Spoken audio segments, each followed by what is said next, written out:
Good morning, traders, and this is your S&P 500 day trade setups for today.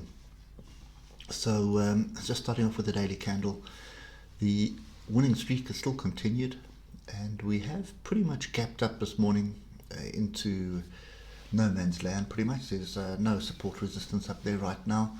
I think one of the things that is standing out for me is that trend line.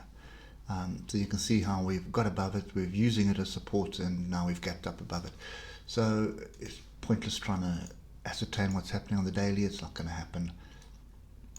What we can do though is just watch the 3 hour and pick up your levels off the 3 hour.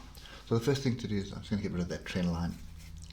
Right now diagonals have no place in my analysis. First thing is we have a level here now.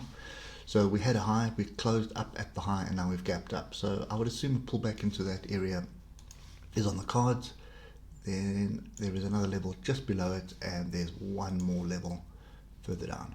So we have quite a bit of structure forming here, and if you look at this level here at 34.89, you can see use it as resistance, found support here, a couple of 3 hour bars, so pin bar, inside bar, and now we've broken above here. There is a measured move to the upside on the offer here as well.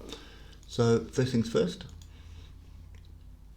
we obviously are looking for longs. We are not looking for longs at this area here.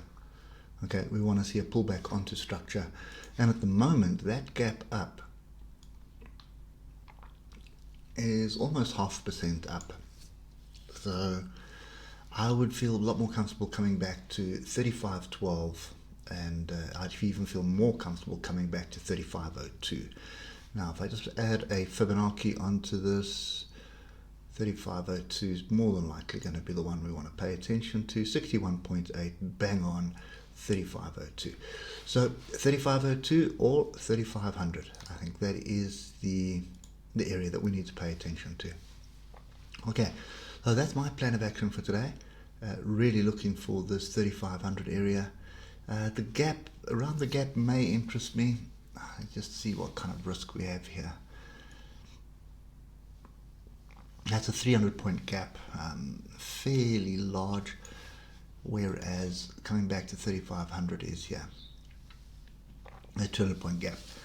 So either way, not too fussy about it, but I do want to pull back onto one of these areas. So it's either at the gap at 35.12 or it is at 3500.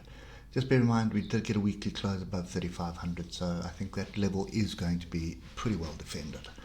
Okay, so that's it for me today. Pretty short and sweet. Wait for the pullback, and then we continue riding this trend to the upside.